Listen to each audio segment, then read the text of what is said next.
Hey guys, welcome to the TCG Pro Show. It's your host, Brad Williams, and I'm joined by my co host and dad, Don Williams. Hello. Today, we are going to be talking about custom home building. So that's a fun subject. So whether you're just interested, you're not really sure what that is, what's involved in that process, maybe you've been thinking you'd like a custom home and you'd like to know a little bit about more what's entitled. We're going to be going through that today. Today, we have a special guest. He is a great friend of mine.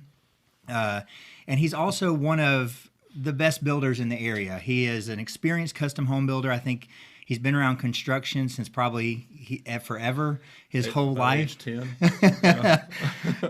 Maybe we can tell a couple of stories about that. You've told me some good stories. But His name is Bryan Elliott, and he is the owner of B. Elliott Enterprise. Yep.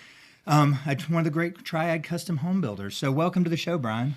Good to be here. I appreciate you being on today. This is going to be good. I've been looking forward to us finally being able to sit down and talk a little bit.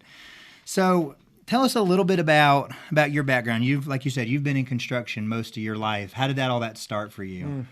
Well, I started basically at an early age because my dad, obviously, he's in construction. He builds houses. And so I started probably, I don't know, every Saturday when the kids were watching cartoons, I was out spreading pine needles on yards and framing during the summer and competing with my uncle on who could carry the most 2x4s and pieces of plywood and who could nail the most nails and quicker and this, that, and the other. So that's kind of how it started. And then through the years, just learned everything there was about construction, everything from, well, let me say I was kind of given a lot of the grunt work.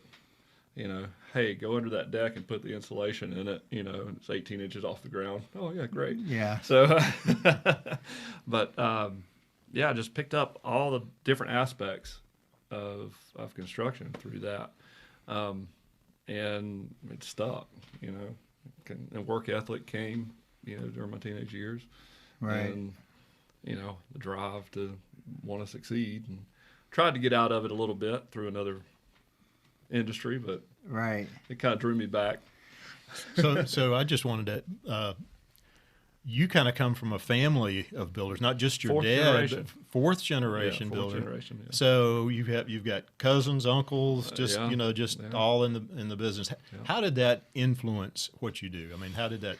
Oh gosh, well, I'll tell you, there are stories about my grandfather. I never knew him; he passed away before I was born. But there are stories about how he would build and things he would do. And the funny part about it was I'd be in the car driving through Winston with my dad, and he'd say, "Hey, we built that house," and you know, most of them, you know, older part of Winston, Sprague Street, places like that.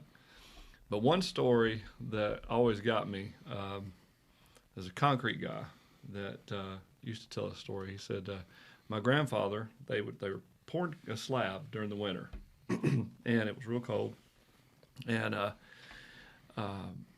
Hicks was the guy's last name that did the concrete.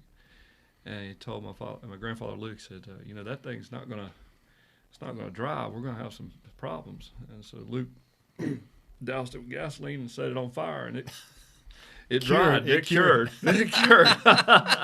And that story has always stuck with me because it's the funniest thing. You know, I've never heard of anybody doing that, but apparently he just like Probably left a nice goes. color on the top of it too. He got ahead of his time, right? I almost think that funny. Today that you could probably do that and charge extra for like a special finish. Special finish. Yeah. How about It's that? burnished. That's a great, that's a funny. great story. Great story. So I think that's interesting what you said. So you attribute growing up and having to do that work is what built your work ethic and Oh yeah, my dad was a little old school. You know, he's kind of from the tribe of you don't work, you don't eat. Yeah. Kind of thing. I've heard that many times, and so he just always wanted me to get out there and do it. You know, and that's how I made money during the summers and whatnot. You know, framing, doing trim. All different aspects, laying tile, building decks, you name it. You know, so. do you think that that's an important step for people to take to become a good builder, to do the different tasks? Yeah, I think that knowing how to do a lot of the things that you do as a builder. I mean, building is not just supervising a bunch of people. Because if you're relying on the subs and their knowledge, and you have absolutely no knowledge of what's going on, then you don't know if it's being done right or not, you know? And so I think educating yourself and learning, even getting out there and doing it a little bit, makes you a better builder because you know the process. Right. You know what's involved. I mean, I can't wire a house, but I know over years of being with electricians and knowing the code and going through things, what can and can't happen, what's right and what's wrong. Same with heating and air and plumbing, you know. But I think that anytime you get the opportunity to educate yourself on the process, even getting out there and putting your hands in it and doing it, it not only makes you a better builder, but also makes you appreciate the subs' work, makes you appreciate what they're doing for you to make that house better. Because obviously, I mean, a house, when you're building a house, I mean, you know, it's not just can I skin over all the bones of the house and make it look pretty. You know, everything starts from the foundation up. Foundation's right, you know, it's going to make it easier for the framer to be right. Framer's right, it's going to make it easier for the sheetrock guy to be right. Sheetrock guy's right, easier for the trim, and so on and so on and so on. So, you know, it's kind of hard when a tile guy comes into a shower and you've got a wall at a level of an inch and he's got to make his tile level, and you're going to go, Yeah. that doesn't work. Tile shows it, doesn't it? Yeah, you know, when you got that grout joint. It's Yeah. Hopefully you don't have it. Right, exactly. Yeah, you go. But Now, I'm interested to say, for those of you that don't know, my dad's been around construction his whole life and been building homes for 30 years. You learned much the same way doing the different jobs. Do you agree with that? Do you think that that's what made you a better builder? I think it makes you a better builder as far as the process and seeing how that goes. I think having a business, training, it helps you, organize and manage people, that kind of thing. Yeah. And that can come through experience or, Yep. maybe some other type of training. I had a lawyer friend of mine, when I first got into business, he said there's two types of builders, and then there's the good builder. He said there's a builder that's just a businessman who doesn't know how to build. Yeah. There's a builder who knows how to build, but he's not a good businessman. Yeah. He said, be the good builder, good businessman, Combination. and a good builder. Yeah. You combine those two, and you'll succeed. It's if you're just a good businessman, you're just thinking about numbers. Chances are you're not really going to satisfy the customer really well. Mm-hmm. And if you're a great builder but you have no business sense, you're probably not going to be in business long because you don't know how to manage money or manage this, that, and the other. Mm-hmm. So Yeah, there's certainly been plenty of people who were great framers and knew how a house was put together, but they can't successfully run a building business. right, can't There- transition. There's a lot to it. So I want to ask you guys both a question, interested in what your thoughts are. What is the single, if you had to say one thing that is the most important skill or job that a home builder does, what would that be? Oh gosh, that's going to be tough. Well, I design all my own plans. Mm-hmm. So, in doing that, as I'm drawing the plan, I'm also figuring out, okay, how would I frame this? Mm-hmm. How would I actually build this from the paper? Mm-hmm. Okay. And I do every aspect of drawing that's needed. Your drawings are your directions. Right. So I do everything that's needed to convey to the framer, this is how this needs to be built. And I think that it's very important for the builder to know how it would be built. Because if you can't tell someone how it needs to be built, if you're just relying on them and they don't know how, I draw some crazy stuff. I've got intersecting barrel arches and all sorts of junk. We've seen some of that stuff. Yeah. And Yeah, it's great. I mean, it really is. I think the most important thing is to be able to convey to your subs how it needs to be done. And that's where a lot of builders maybe don't have that skill set. They used to go into some of my houses. Not so much anymore, but I would have drawings on the sheetrock of how I want a mantle done. I'd say, oh, put the crown mold here, Mm-hmm. And the trim guy go, okay, no problem. And then he would be able to do it. But if I just said, well, I just want a mantle to look like this picture, Right. there's no telling what I'll get. Yeah. Right. there is a real art and science to delegating work. Yeah. And if you're the type of builder, and I'm just going to summarize what I think I've heard you say, Yeah. if you abdicate that work, you just give it over, this is what I want the finished product to be like, go framer. Right. You're going to struggle to get the finished quality, correctly built product than if you really know how to give them the proper instruction that they can execute. Yeah, there's been no more reward for me as a builder than to have something drawn out on a piece of paper, and then basically when the project's done, look at it against the real thing and it'd be spot on. Yeah. Exactly what I envisioned. Yeah. And I know a lot of builders don't do their own plans, and they work with an architect. Some architects help oversee that process and try to make sure it ends up like it's supposed to. Some don't, but I think being able to convey that to the subs is very important. Mm-hmm. So how would you answer that question? Well, One job. I'm sorry, I was just rephrasing the question for anybody just tuning in. I would concur with what you're saying, but I think probably the one thing that I think is the most important is really people skills. Listening to the client, what is it that you want, and then you have an advantage in that you're an artistic guy, and you can take that and convey and take what they're saying and then present the product or whatever, draw it and envision it. So that's a great advantage. Absolutely. Yeah, it's kind of funny because I'm actually building for some folks now that worked with an architect for about 12 months and spent a pretty good amount of money and never got the plan completed. And they gave it to me in about 2 weeks. I did the whole outside for them, how they wanted it, and then started working on the inside. The inside was what they wanted. They just never could figure out how to get the outside what they wanted. So let's talk about a little bit of that process. How do you transition that from, the client, they kind of, they come forward, we have these ideas, maybe they don't have a plan, maybe they do have something, but it's just not exactly. What's that process? Walk us through. Well, so a lot of times people will come to me and, they'll have a plan, or they'll have maybe a plan out of a book, but they don't like everything about it. Right. All right. And by being able to do my own plans, I can take the aspects of it, change it, make it what they want. A lot of people will come to me and they'll say, okay, I like the inside of this, but they'll show me a picture of an outside of a house and we like this style. Mm-hmm.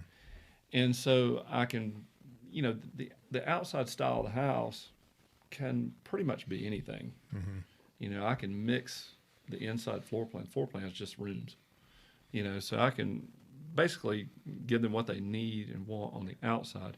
And it's very important, like you said, to listen to them because, they had been talking to this architect for 12 months trying to convey, this is what we want, pictures, this, that, and the other. He wasn't getting it. And just wasn't getting it. Just like, well, no, you don't. I don't know if he was telling them they didn't need that or what, but it didn't compute. Right. And they showed me a picture. I said, yep, got it. Just drew it out, and we made a few adjustments, and there we go. So you kind of go through a series of questions, yeah, definitely. Elevations and elevations, what kind of style, because a lot of people, they really don't, when you ask them what kind of style, they kind of like, that's when they bring out the pictures. You go, we like this. Yeah. They can't tell you what style it is. It's just, we like this. Picture's worth 1,000 words, right? Yeah. That gives me an idea, and I can run with it. Yeah. So it's the process from that standpoint. Once I've met with them and kind of get an idea or a feel for what they want, then I just go to the drawing, and then I, keep emailing PDFs back and forth, make sure I'm going in the right direction. And most of the time, that process is fairly simple. It takes a little while because it takes a lot of hours to draw one of these things. Right. But I mean, that process is not awful. You know, it's just You enjoy that. time-consuming. You enjoy that. Well, that's the artistic part of it. You Right. know, I like actually creating it. you know. Right. Sure. So, is that something that you kind of charge people for up front? So, like, if they get to the end of that process and then they go their separate ways, or do you just Yes. So if I end up building the house, I don't charge them for the services of the plan right? because I own the plan. So they can't take it and go build it, Okay. or nobody else can take it and go build Right. it somewhere. If they want to just buy the plan from me at that point, then they can buy the plan from me and they can go to whoever they want to. You know, I've never had that happen. So Okay, I was just curious. built- So if you get far enough along that you're doing the drawings, you pretty much have kind of cemented that Yeah. relationship. Yeah, So. I've never had it happen where I drew out a plan. Now I've drawn out plans for folks and they decide not to build, you know, or something happened they couldn't build or had to move or whatever. But I've never got in that process where I didn't actually build the house for them, if they were going to build. Yeah. So somebody would get to that place. You design their plan. What happens next? So I have basically a spec book. And I go room by room and start detailing out, what kind of trim we want in there, if there's plumbing in there, what we're doing plumbing wise, all the different aspects of each room. And I don't go to the detail of, what color do you want here, what type of faucet you want here, this, that, and the other. But just this is what's going to be in this room, And so I go through all of that process with them. Figure out, sometimes people have an idea of what they want to budget for, whether they want to put in 10,000, 20,000, 15,000 for lights They've or shopped whatever. some fixtures. They know what right. fixtures cost. They've shopped Right. cabinets. They know what cabinets And cost. so I kind of lean on them a little bit about how much do you want to spend on these items, and kind of give them some directions of what I typically spend on those items for a house of whatever magnitude we're building. And go from there. And once that's done, it's just a matter of, getting the contract ready, getting a price ready, and go with it. Price-wise, sometimes, that can be tricky. I had a couple one time, I said, when we were doing the plan, I said, just tell me what size. They had no idea what they wanted style-wise, no idea floor plan, nothing. Had to come up completely from scratch. And they said, I said, well, give me an idea of what room sizes you want. And they were thinking somewhere around a 4,000 square foot house. So they gave me the room sizes, and I'm doing everything and putting it on the computer, and it ended up being about 5,600 square feet. So I went back to them and said, well, we're a little high on square footage. But they ended up with that's what we want. So they ended up building it anyway. But they didn't have a clue as to how much something like that would cost because they just, no idea concept of space and this, that, and the other. And so when it got to price, you kind of have to, sometimes you're a bearer of bad news, sometimes not, but It's just part of the process. So really, it's part of the process, and some people will just they'll cut back on things. My favorite is what if I cut that bedroom out? That should cut X amount of dollars per square foot out. Yeah, and they've people calculated the total square footage and the cost per square footage, and they have no idea that a square foot price to me is. Doesn't even matter. No, because it's just a figure that you can do some division at the end of the job. Yes, it doesn't represent exactly. And on my contracts, I base, I basically draw out how many square feet's in it in different aspects of the house, how much per square foot, it is total square footage with storage, garage, and everything, and then how much it is for heated square footage, and I give that breakdown because people they don't understand. What that actually means. I mean, a bedroom, per square foot is not the same as a bathroom or kitchen. Yeah. Well, it's not that way. Right. And even to that same extent, it's probably cheaper to finish a bedroom with carpet and drywall than it is a porch with flagstone. Right. Yeah. You know, or tracks. for that matter. That's Right. right. Yeah, So, a lot of times people take that heated square footage, and that's what the number they're working off of, Yeah. and it doesn't take into consideration the porches or Yep, how none much of that. garage None of that. space Yeah. or whatever. So Yeah, if you've got a wraparound porch on a house, it's going to be expensive. So yeah, it can be quite expensive. So, in this process, is it? I mean, we talk to a lot of real estate agents. Kind of, is it good to have a real estate? Is it good for a client that's wanting to build a custom home to have a real estate agent in the process? I think so, especially in the upfront part. I think real estate agents are more privy to contracts than the normal public, so they're more apt to catch things that might be wrong with the contract or whatever. In a lot of cases, I've had the real estate agents actually help the clients with selections and speeding up the process in that manner. Because, a lot of people don't really have a direction. They know what they like when they see it, but there's so many choices out there, and they kind of get overwhelmed. And so having someone to kind of guide them and tell them, okay, by this date, you really need to have this picked out.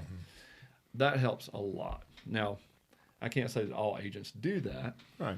but that is probably one of the biggest benefits to having one that I've seen.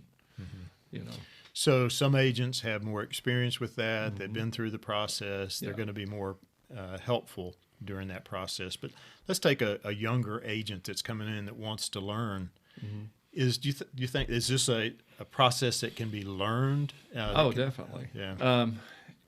But it is definitely a learning process. Sure. Yeah. So, for a new agent, I guess it really depends on their background, and where they come from. Yeah, maybe they've gone through a building process. They maybe have gone through a building process. They might have experience in, design. Maybe, to be able to help the client in those aspects. I don't know. It's kind of. So maybe this is something that we could talk about in the future. Maybe we could kind of put together some information that would be helpful to newer agents to help them be. I will say that that is the one thing that I would have to say. If you're able to take your client through the process and be there with them through the process, that's going to go a lot further as an agent and your reputation. Because I've heard all the stories about my agent came to closing, my agent showed up at the end, and I never saw him in between. Yeah. right. And that's just not being a good agent. I mean, it's just Not being helpful to the not process. being helpful, not helping the client. And some clients don't even need the help, and that's fine too. But to check in every once in a while is not a bad thing. I think people have agents be a part of this process. Usually they're asking for that because they do want some help. And and even if the agent, thinking if you're a realtor and you're thinking, I have a client that wants to do this, or I'd like to work with clients doing this, even if you're not a design professional, going with them and helping them in this process, just being an extra voice, an extra opinion, helps people. I've seen a lot of houses. This is a kind of a popular look right now. If you're something, you may not be in for more than 4 or 5 years, maybe this is a good, safe choice you can feel good about. Yeah, if you know what's trending. And kind of steer them in that direction. Exactly. So there's a lot of places, sometimes just being that moral support can be so valuable. Most people that are going through the building process don't have a professional designer that stays with them the whole time. I'm sure you work with some who do. Yeah. But not everybody has that. They don't have a assistant who's just helping them through the process. So I think that could be a big thing. Breaking it down, organizing it, If there was something, so just to kind of wrapping this agent concept up, if there was something, what can agents do with their clients before they call you? What should they be thinking about having checked off? Probably expectations of budget for one. Most agents always get people pre-qualified and all that stuff, but having kind of an expectation of what new construction budgeting is going to be like versus something that's already existing. Because new construction right now is, depending on the house, is going to be more expensive than something that was built 15 years ago. you know, and so kind of getting people prepared for that. Yeah. You know, any information about the process that the agent already knows, is already privy to, educating the buyer about that. You know, whether it's the loan process or, you know, because a lot of people that I build custom homes for get their own loan, but they don't have a clue how that process starts. And a lot of agents know, okay, you go to this guy, you know, who's a broker or a loan officer, whatever, you know, and you're getting a construction perm loan. And so educating them on the process of that is paramount, because they don't have, I've had so many clients come to me and go, well, what do we do now? Yeah. You know, so, okay, well, you get with this, and, you know. And so that to me is probably the best thing they can do up front, you know, to get things started. You know, once the process is started with the builder, you know, most of the time I'm dealing direct with the client anyway. You know, very seldom do I go from me to the agent to the client. Right. You know, because it's kind of hard. Cumbersome. Yeah. Yeah, it's kind of hard, you know, doing that way. I like to keep the agent in the loop, Right.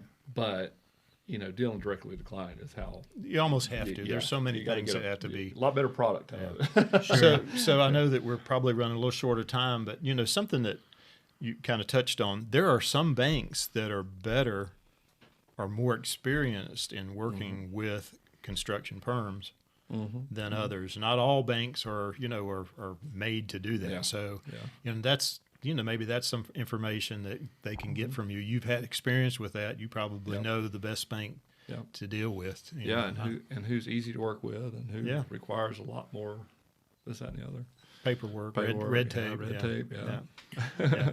So, and that's critical. I mean, you know, Yeah. I'm just thinking back in my career, we had a client that actually did their construction loan through, I think it was like one of the bigger banks, and they had not. I mean, they just really didn't have a program, and so every draw was a real process. It was a distance trying to get get the draw in, and that's just, it's cumbersome. It can slow things down. Yeah. So having a local bank that deals with that can be a Yeah, and big the difference. local community banks are a lot more easy to deal with in that respect. You know, they have less regulation, you know, than some of the bigger banks. And I don't know if it's necessary regulation, governmental. I think it's more just policy for the bank itself. Yeah. You know, so. Well, local banks are not going to have nearly as many steps that some of those people have Right. to go through to get approvals done. You know, Yeah. bigger the bank, I mean, you hear about situations where there's like 5 individuals, 5 levels of people that are having to sign off on things, and that's cumbersome too. Yeah, So yeah. back to the process of building. This is a question I know a lot of people ask, and probably one you're not going to answer the way I ask it. But how long does it take to build a house? Well, you want the canned answer, or Whatever answer you want to give. in an ideal world, on a custom house, say, right now, I'd say between, say, 4,000 and 4,500 square feet that I'm building. About 8 months. And that's from the If- time you if- break ground. Right. If everything runs smoothly, you know, obviously barring weather, you know, people picking out things late, this, that, and the other, that's about a good time frame. You know, obviously I've had them go well over that. I've had them go. I had one house that took 22 months to build. You know, it was just that detailed. Yeah. I mean, it was extremely, extremely detailed, and so it just took a long time. So to recap that, the more prepared you are when you start with selections, with your expectations, with having your money right, with having everything in order, the better that's going to be. Yeah. And then we're all at the mercy of the weather, and I don't think people have a real appreciation for that. There's several points in the building process that they can't march forward if the weather's not right. Yeah. You know, Well, and too, I think it's important for people to, everybody's so anxious to get started building that if they would slow down the upfront process and really get that part done right, the plan, the picking things out, the ideas of what you want, get that part done, you know, up front, then the building process becomes a lot easier and smoother. You know, now I understand that when you get to a point and you're like, oh, wait a minute, I thought that was going to look good, but, let's change it. That happens. But if you have a direction up front, for the most part, on the whole process, it goes a lot smoother once you start. Right. So I think if people would slow down in the upfront and get a lot of those questions and a lot of that stuff out of the way first, then you can just roll with the building process. That's very wise advice. And I mean, and it really is. I mean, I think that that's a real takeaway for anybody considering a custom home. And it ties back to what you said about that important building job. Just like it's important for you to be able to draw it in a way a sub can do it. If you don't have the information from the client, it's going to be real hard for you to be that person who then gives direction to the sub. Right? You can't. Yeah. You're gonna. It's an execution problem. So and it takes time. It delays the process. Yeah, and there's several pieces in the house that, I mean, something just comes to mind like cabinets. You don't pick them out today and pick them up tomorrow. Right. Yeah, that's usually at least a 6-week process. Yeah, and depending on the cabinet shop that you choose or the source, it can be even longer. Yeah. And right now things are busy. So it's unfortunate. I think we have run out of time for today. So maybe we can have you back sometime. Oh, absolutely. I definitely have more questions I wanted to get to, but that'll be all right. Everybody has appointments they have to get to. But thanks for coming on today. This was really good. I think there was some real value in it. Maybe next time we can share some stories and we can talk a little bit. I wanted to talk a little bit about manufactured. Well, manufacture's not the right word. Corporate housing versus custom housing, but next time. Well, that's a 30-minute subject. That's all on its own. Brian, how do they get in contact with you if they want to work with you? Phone number's the best thing. What's your phone number? It's 336-345-3551. Awesome. So if you are looking for a custom home in the greater Triad area, you service probably all the way from Clemens to Greensboro. Yeah, Clemens, Louisville, Greensboro. I've even built in Charlotte.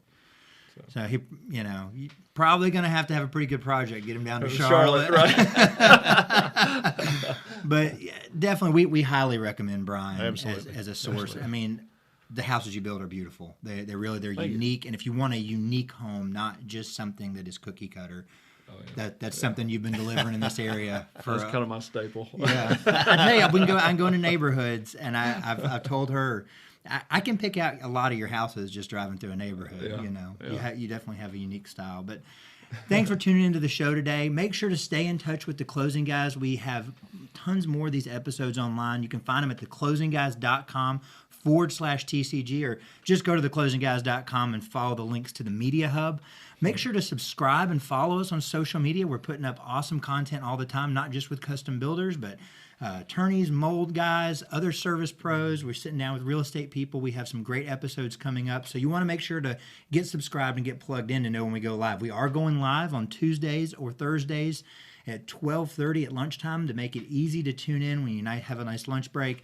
We're on Facebook at The Closing Guys, on Instagram at Brad The Closing Guy, and on Twitter, Closing Guys. And we'll have all that information below the video. So thanks for watching today, and we'll be back next week.